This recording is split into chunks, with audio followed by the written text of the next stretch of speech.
आदाब, 5 बजे की खबरों में आपका खैर मकदम है। मैं हूं समरीन सिद्दीकी। खबरों में आगे बढ़ने से पहले नजर डालते हैं आज की टॉप 20 खबरों पर। वजीर-ए-आज़म नरेंद्र मोदी ने महाराष्ट्र के शोलापुर में कहा कि कांग्रेस ने SC, ST और OBC का हक छीनने की कोशिश की। उनके पास विजन नहीं है, हमारे पास विजन है और हमने विजन के लिए ये जिंदगी खपा दी है।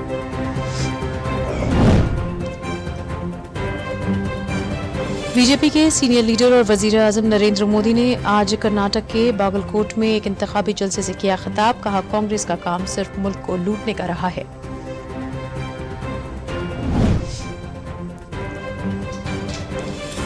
लखनऊ से बीजेपी के उम्मीदवार राजनाथ सिंह ने दाखिल किया अपना पर्चा। राजनाथ सिंह के साथ वजीर आला योगी आदित्यनाथ, उत्तराखंड के वजीर आला पुष्कर सिंह धामी रहे मौजूद।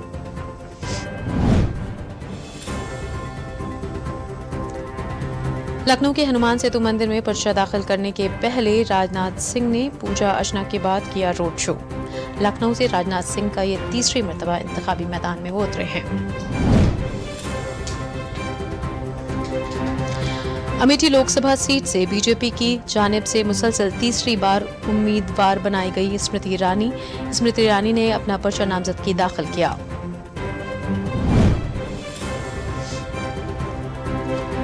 अमेठी में मरकजी वजीर और अमेठी लोकसभा हलके से बीजेपी के उम्मीदवार स्मृति ईरानी ने पर्चा नामजदगी से पहले अपनी रहाइश पर पूजा अर्चना की और बाद में किया रोड शो।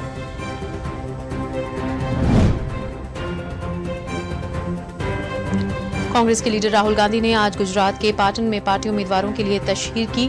पाटन में कांग्रेस उम्मीदवार चंदनजीत ठाकुर का मुकाबला बीजेपी के मौजूदा रुकन पार्लियामेंट भरत सिंह ढाबी से है। वजीर आला योगी आदित्यनाथ ने राहुल गांधी के राजपूतों पर मुतनाज़ा बयान पर कहा कि राहुल गांधी ने अपने आप को एक्सीडेंटल हिंदू कहा था।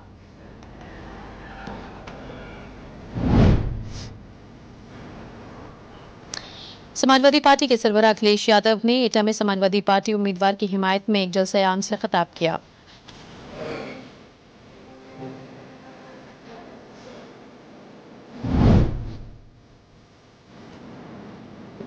बहुजन समाज पार्टी की सुप्रीमो मायावती ने आज बदायूं में एक जलसे आम से खिताब करके समाजवादी पार्टी पर बोला हमला।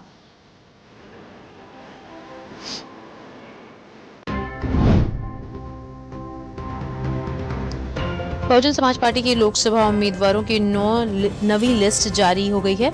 अमेठी से रवि प्रकाश मौर्य, आजमगढ़ से सबिया अंसारी और संत कबीर नगर से सैयद दानिश को दिया ticket.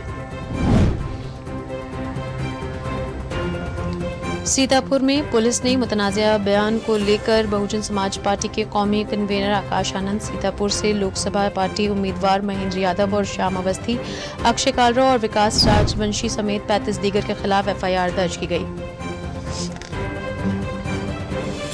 BJP leader Amit Shah के एडिटेड वीडियो के बारे में दिल्ली पुलिस की टीम जांच के लिए पहुंची तेलंगाना।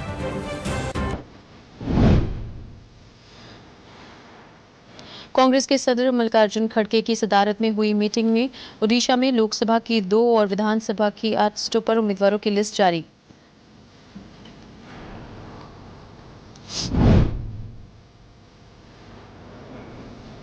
उत्तर प्रदेश में छठे मरहले की 14 लोकसभा सीटों पर इंतखाब के लिए पर्चा नामजदगी का अमल आज से हुआ शुरू।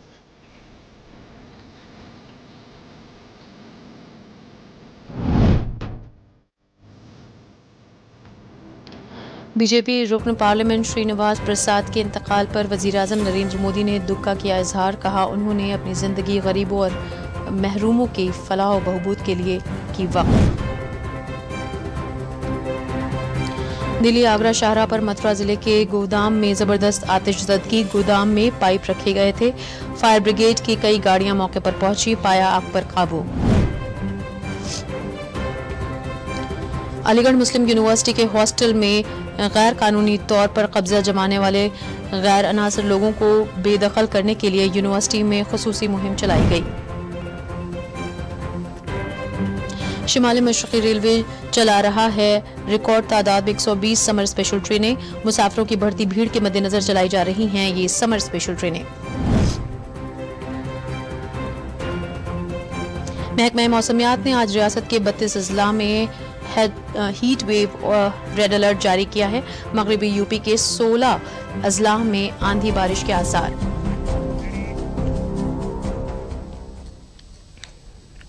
और अब खबरें तफसील से।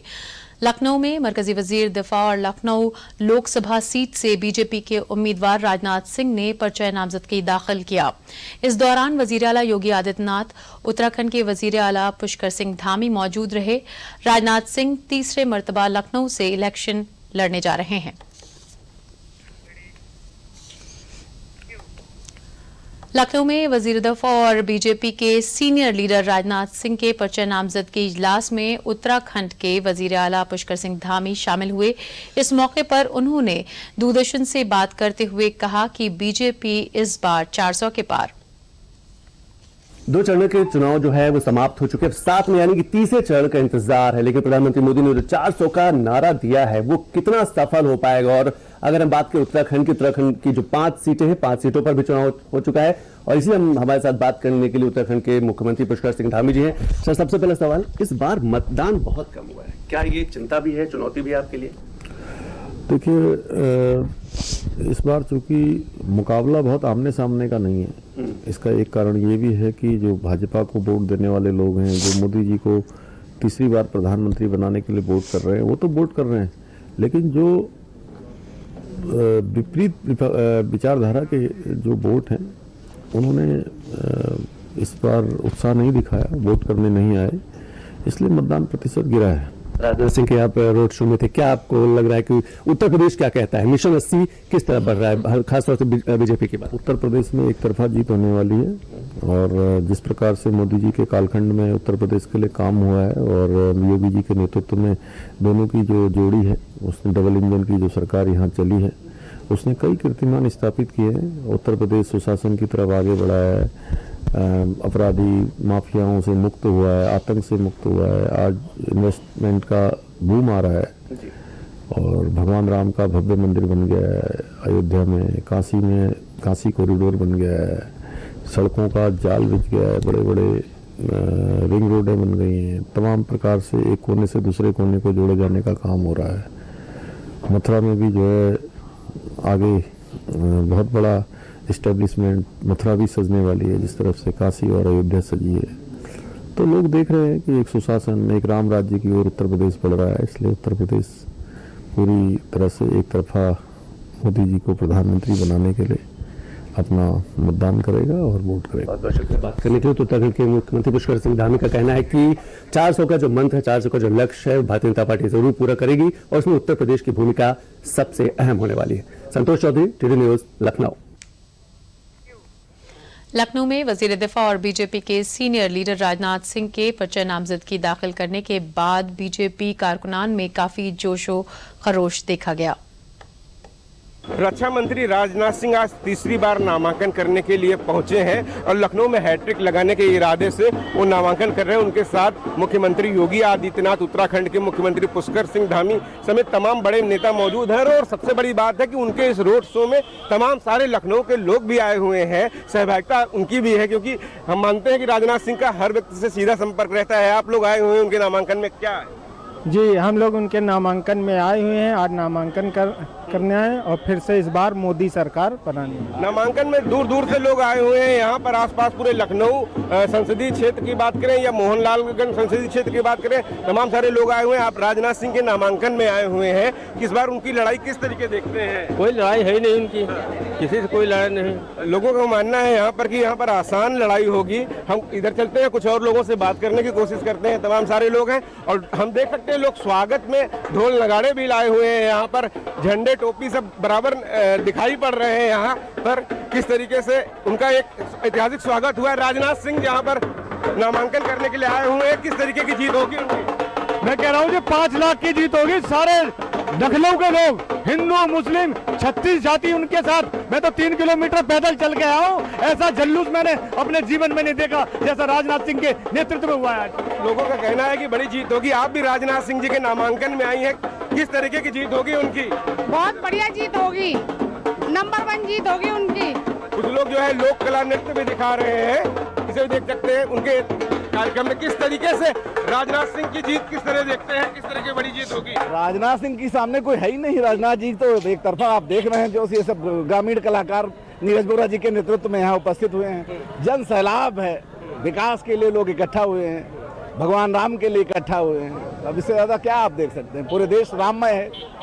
लग रहे हैं राजनाथ सिंह इस बार भी बड़ी जीत दर्ज करेंगे। सबसे कितना आप लोगों ने लक्ष्य रखा है? हिस्टोरिकल जो 5 लाख रखा गया है वो पूरा करेंगे। और प्रदेश कार्यालय से आप चले होंगे, आपने देखा होगा प्रत्येक समाज का व्यक्ति प्रतिनिधित्व माननीय राजनाथ जी के नामांकन में किया है।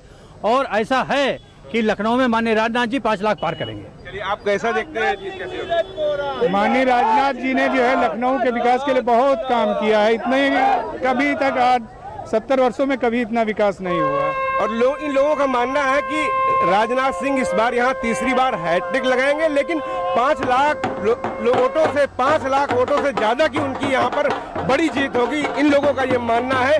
लोगों का यहाँ पर प्रेम और स्नेह राजनाथ सिंह से है। इन लोगों की उपस्थिति यहाँ पर ये बात को दर्शा रही है। कैमरामैन आशुतोष गुप्ता के साथ विकास सिंह, डीडी न्यूज, लखनऊ।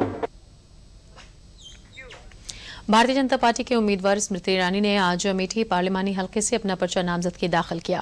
कागजात नामजदगी दाखिल करने के पहले बीजेपी दफ्तर से कलेक्ट्रेट तक तकरीबन 3 किलोमीटर का रोड शो में जगह जगह अमेठी के बाशिंदों ने स्मृति ईरानी का खैर मकदम किया। रोड शो में उनके साथ उनके शौहर जुबिन ईरानी और मध्य प्रदेश के वजीर आला मोहन यादव शामिल थे। भारतीय जनता पार्टी के उम्मीदवार स्मृति ईरानी ने कहा कि खिदमत के एक नए अज़म के साथ वजीर आजम नरेंद्र मोदी से राग़िब बीजेपी के उम्मीदवार के नाते अमेठी की खिदमत में आज मैंने अपना पर्चा दाखिल किया है। ये वो हल्का है जिसमें वजीर आजम नरेंद्र मोदी ने जयघोष किया था कि हम इलाके में तब्दीली के नजरिए से अपना उम्मीदवार दे रहे हैं। मैं वजीर आजम नरेंद्र मोदी, पार्टी के कौमी सदर जेपी नड्डा, वजीर दाखिला अमित शाह और वजीर आला योगी आदित्यनाथ का शुक्रिया अदा करती हूं कि उन्होंने दोबारा मुझे अमेठी की लोकसभा हल्के से उम्मीदवार बनाया है। ने जय घोष किया था कि हम क्षेत्र में बदलाव की दृष्टि से अपना प्रत्याशी दे रहे हैं।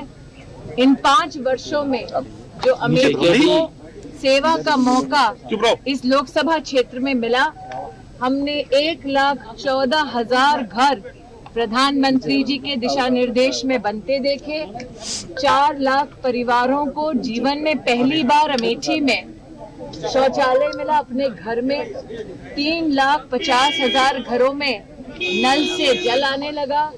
1.5 लाख परिवारों को जीवन में पहली बार विद्युत का कनेक्शन मिला। 4 लाख से ज्यादा किसानों को इस क्षेत्र में प्रधानमंत्री किसान सम्मान निधि से हम सबने सम्मानित होते देखा। ये वो अमेठी है जिसमें पहली बार अमेठी के इतिहास में किसानों के लिए खाद की रैक भी उतारी नरेंद्र मोदी सरकार ने। ये वो अमेठी है जिसने 15 साल एक लापता सांसद के चलते इसी गौरीगंज में खाद की लाइन में खड़े किसानों की छातियों पर, पीठ पर लाठी पड़ते देखा इंडिया अलायंस का। इसलिए आज मैं कृतज्ञता के भाव से अमेठी के सभी परिजनों को आपका आशीर्वाद नरेंद्र मोदी जी को, कमल के फूल को मिले, ऐसा उनके शुभ चरणों में अपना ये निवेदन अर्पित करते हुए मैंने आज अपना नामांकन भरा।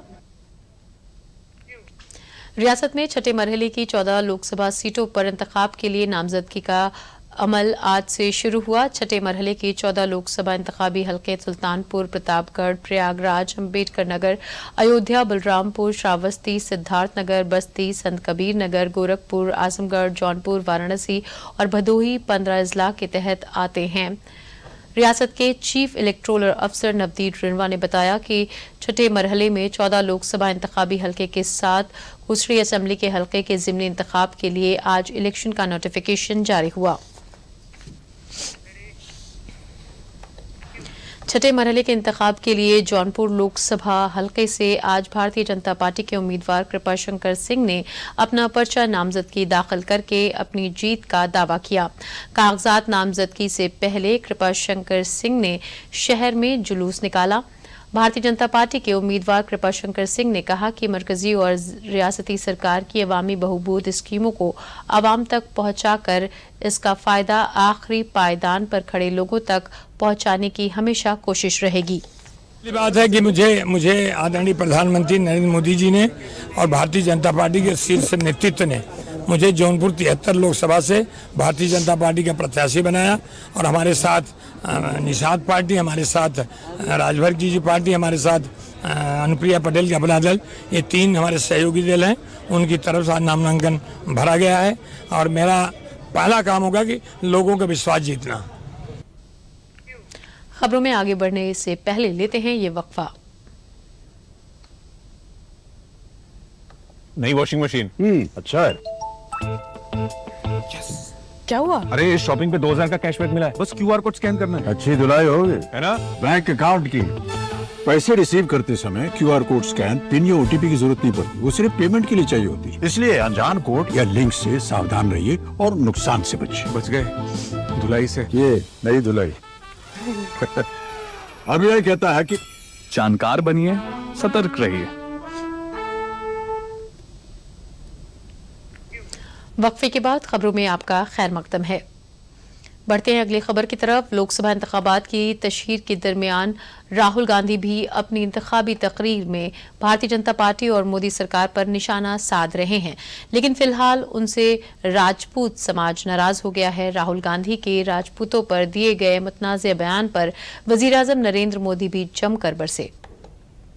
भारत के इतिहास में जो अत्याचार नवाबों ने किए, निजामों ने किए, सुल्तानों ने किए, बादशाहों ने किए, उसकी बात पर तो शाहजादे के मुंह पर ताला लग जाता है, बोलती बंद हो जाती है और राजा महाराजाओं को गालियां दे रहे हो, उनको अपमानित करते हो। कांग्रेस को औरंगजेब के अत्याचार याद नहीं आते, जिसने हमारे सैकड़ों मंदिरों को तोड़ा। कांग्रेस के लीडर राहुल गांधी ने राजपूतों को लेकर जो मुतनाज़ा बयान दिया था, उस पर वजीर आला योगी आदित्यनाथ का रद्द-ए-अमल सामने आया है। वजीर आला योगी आदित्यनाथ ने कहा कि राहुल गांधी हमेशा अपने बयानात के जरिए खबरों में बने रहते हैं। जिन्हें भारत की तारीख और जोग्राफिया की जानकारी नहीं है, वो इस तरह के मज़ायका खेज तबसरे ही करेंगे। जिन लोगों ने अपने आप को एक्सीडेंटल हिंदू कहा है, वो भारत की तारीख के बारे में बहस करें तो ये मज़ायका खेज ही होगा। जिन्हें भारत के इतिहास और भूगोल की जानकारी नहीं है, वे इस प्रकार की अनर्गल टिप्पणियां करेंगे ही। खासतौर पर जब मैं राहुल गांधी की बात करता हूं तो मुझे याद आता है कि जिन लोगों ने कभी अपने आप को एक्सीडेंटल हिंदू कहा है, वे भारत के इतिहास के बारे में चर्चा करेंगे तो ये हास्यास्पद ही होगा। मुझे आश्चर्य इस बात का होता है कि राहुल जी बोलते समय क्यों उन राजाओं के योगदान को भूल गए जिन लोगों ने भारत को भारत बनाने में योगदान दिया। खबरों में आगे बढ़ने से पहले लेते हैं ये वक्फा।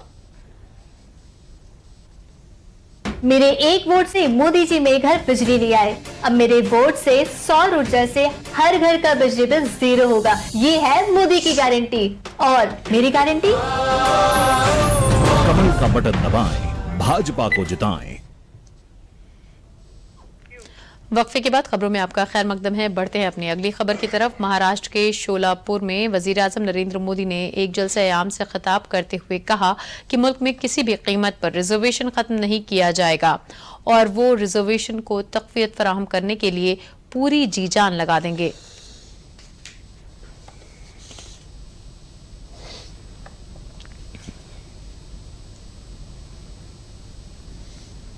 दशकों तक कांग्रेस ने एससी, एसटी, ओबीसी के साथ जिस तरह से विश्वासघात किया, उससे ये सभी कांग्रेस और इंडिया गाड़ी से पूरी तरह छिटक चुके हैं। इस वजह से कांग्रेस और इंडिया गाड़ी वाले बुरी तरह बौखला गए हैं। इसलिए लोग लगातार झूठ फैला रहे हैं, संविधान बदल देंगे, आरक्षण खत्म कर देंगे। मैं पहले ही कह चुका हूं कि अगर आज खुद बाबा साहब आंबेडकर चाहे तो बाबा साहब आंबेडकर भी आरक्षण खत्म नहीं कर सकते हैं। मोदी का तो सवाल ही नहीं उठता है। और अगर हमारी सरकार की नीयत उसमें कहीं पर भी खोट होती, मेरा 5 साल का रिकॉर्ड देख लीजिए, 5 साल में भी 2019 से 2024 आज भी मोदी के पास जितने वोट चाहिए है, लेकिन ये रास्ता हमें मंजूर नहीं है। सैकड़ों सालों के साथ जिनको अन्याय हुआ, हमारे पूर्वजों ने पाप किए होंगे, मेरे लिए ये प्रायश्चित का अवसर है। और इसलिए आरक्षण को जितनी ताकत मैं दे सकता हूं, मैं देने के लिए कमिटेड हूं।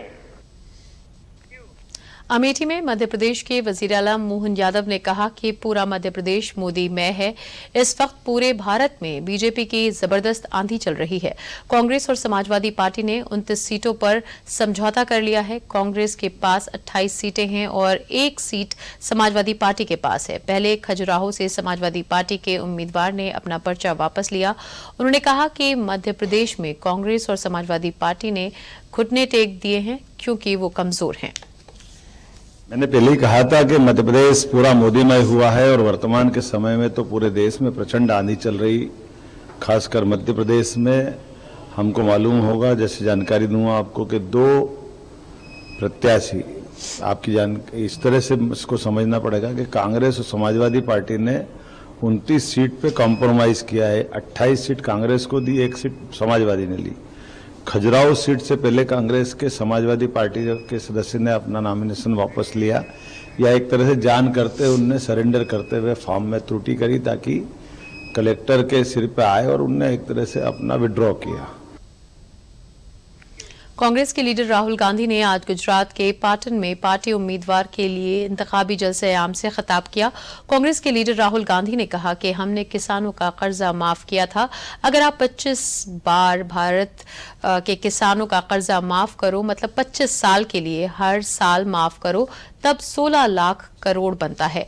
22 लोगों को उन्होंने 16 लाख करोड़ माफ किया। ये 24 साल का मनरेगा का पैसा 25 साल किसानों का कर्जा है जो 22 लोगों को दिया गया है। भारत में 1% लोगों के पास 40% पैसा है। हिंदुस्तान में आज है, ये सच्चाई है, मगर ये मीडिया में आपको कभी नहीं दिख सकती। ठीक है, तो मीडिया में आपकी भागीदारी नहीं है तो कहां है? आपकी आबादी 90% है, 15% देश में दलित हैं, कम से कम 50% पिछड़ा वर्ग है, 8% आदिवासी हैं, 5% गरीब जनरल कास्ट के लोग हैं। हिंदुस्तान की 200 सबसे बड़ी कंपनियों की लिस्ट निकालिए, उनकी सीनियर मैनेजमेंट की लिस्ट निकालिए। वही है अदानी, अंबानी, टाटा, बिरला, यही है। और मुझे दिखा दो इन कंपनियों में 200 नाम है, इनके मालिकों में मुझे एक पिछड़ा नाम दिखा दो, एक दलित नाम दिखा दो, एक आदिवासी दिखा दो, एक गरीब जनरल कास्ट का दिखा दो। नहीं मिल सकता, है ही नहीं। हिंदुस्तान का 90% पॉपुलेशन ना आपको मीडिया में मिलेगा, ना आपको कॉर्पोरेट इंडिया में मिलेगा। प्राइवेट यूनिवर्सिटी कॉलेजेस के मालिक निकालो, उधर आपको एक पिछड़ा नहीं मिलेगा, एक दलित नहीं मिलेगा, एक आदिवासी नहीं मिलेगा, एक गरीब जनरल कास्ट का नहीं मिलेगा। ठीक है, छोड़ो, आप कहोगे नहीं हिंदुस्तान के पिछड़े लोग, दलित, आदिवासी, गरीब, जनरल कास्ट के लोग कहेंगे नहीं भैया हमें मीडिया में अपना आदमी नहीं चाहिए, हमें कॉर्पोरेट इंडिया में भी नहीं चाहिए, सरकार में तो चाहिए होगा आपको। सरकार कौन चलाता है? 90 लोग चलाते हैं दिल्ली की सरकार। मोदी जी साइन करते हैं, 90 लोग आईएएस अफसर हिंदुस्तान की सरकार चलाते हैं। समाजवादी पार्टी के कौमी सदर अखिलेश यादव ने एटा पहुंचकर पार्टी उम्मीदवार दिवेश शाक्य के हक में वोट देने की अपील की। इस दौरान उन्होंने मरकज और रियासत के मौजूदा सरकारों पर जमकर निशाना साधा। समाजवादी पार्टी के सरबराह अखिलेश यादव ने बरसरे इख्तिदार पार्टी पर इल्जाम आयद करते हुए कहा कि बीजेपी रिजर्वेशन को खत्म करना चाहती है। अगर मुल्क में इत्तेहाद की सरकार बनेगी तो वो न सिर्फ जात पर मबनी मर्दमशुमारी कराकर सबको उनके हिस्से का रिजर्वेशन देंगे बल्कि किसानों के कर्ज को भी माफ कर देंगे। अखिलेश यादव ने मरकजी सरकार की जानिब से चलाई गई फौज की अग्निवीर भर्ती को भी खत्म करके पहले की तरह रेगुलर भर्ती करने का भरोसा इंतखाबी जलसे आम में मौजूद हामियों को दिया। फौज की पहले जैसे भर्ती होती थी वो बंद कर दी और ये जो अग्निवीर व्यवस्था लेकर के आए हैं, मैं अपने नौजवानों से कहना चाहता हूं और फौज के लोगों से जो रिटायर हैं उनको तो सम्मान मिलता है, पेंशन मिलती है, सब कुछ। इंडिया गठबंधन की सरकार बनेगी तो ये अग्निवीर जैसी नौकरी समाप्त कर करके पहले जैसी भर्ती शुरू कराने का काम करेंगे। और यहां पर मैं देख रहा हूं इस मैदान में जितने लोग खड़े हैं और इनके सहयोगी साथी वो लोग हैं जो लोग बाबा साहब भीमराव अंबेडकर जी का दिया हुआ संविधान की रक्षा करना चाहते हैं। यहां पर जो जन समर्थन है वो इसके लिए भी है कि समाजवादी पार्टी इंडिया गठबंधन जीते और साथ ही साथ हमारा जो संविधान है वो बचे। संविधान बचेगा तो हमारा लोकतंत्र बचेगा। बदायूं में आज बहुजन समाज पार्टी के सुप्रीमो मायावती ने लोकसभा इंतखाबात में बहुजन समाज पार्टी के उम्मीदवार की हिमायत में एक इंतखाबी जलसे से खिताब किया। इस दौरान बहुजन समाज पार्टी की सरबराह मायावती ने हिज़्ब इख्तिलाफ पार्टी पर जमकर हमला बोला। उन्होंने कहा कि आज कांग्रेस की तरह बीजेपी सरकार ने भी एजेंसियों को सियासी रंग दे दिया है, अब बीजेपी इख्तिदार में नहीं आएगी। उन्होंने कहा कि समाजवादी पार्टी का रवैया टिकट देने का कैसा होता है ये हिंदू और मुस्लिम भी जानते हैं। जहां मुस्लिम आबादी ज्यादा होती है वहां सपा के अहले खाना से कोई इंतखाब लड़ता है। आप सब जानते हैं कि टिकट देने के मामले में बहुजन समाज पार्टी तफरीक नहीं करती है। साथ ही मायावती ने बसपा उम्मीदवारों को जिताने की भी अपील की। लोकसभा चुनाव में कांग्रेस, बीजेपी व इनकी सहयोगी पार्टियों को भी केंद्र की सत्ता में आने से जरूर रोकना है। जिनकी गलत नीतियों व गलत कार्य प्रणाली आदि को आप लोग काफी हद तक आजमा भी चुके हैं। ऐसी स्थिति में अब ये विरोधी पार्टियां इस चुनाव में भी किस्म किस्म के साम, दाम, दंड भेद आदि अनेकों हथकंडे इस्तेमाल करके केंद्र की सत्ता में आने की भी पूरी कोशिश में लगे हैं, जिनसे अपनी पार्टी के लोगों को हर स्तर पर काफी ज्यादा सावधान रहना है। और इस मामले में विरोधी पार्टियां अपने अपने पक्ष में हवा बनाने के लिए खासकर मीडिया, ओपिनियन पोल व सर्वे आदि का जो बड़े पैमाने पर इस्तेमाल कर रही हैं। फिरोजाबाद में सफर हज पर पहले इस्लामिक सेंटर के ताउन से महकमा सेहत के जरिए आज़मीन हज की टीकाकारी की गई। सभी को हज के दौरान पहनने वाले एहराम मुफ्त दिए गए और हज के दौरान अदा किए जाने वाले अरकान का कंप्यूटर स्लाइड के जरिए ट्रेनिंग दी जा रही थी और ज़ाब्तों की तब्दीली के बारे में भी तफसील से समझाया गया। करेंसी बदलने के ज़ाब्तों में तब्दीली को भी बताया गया। इस्लामिक सेंटर के सेक्रेटरी मौलाना आलम मुस्तफ़ा याकूबी ने बताया कि टीकाकारी का काम पूरी रियासत में सबसे पहले फिरोजाबाद में हुआ है। उन्होंने ये भी बताया कि इस साल हज 9 मई से शुरू होने की तजवीज़ है। और इसी के साथ खबरें खत्म हुई। शब खैर।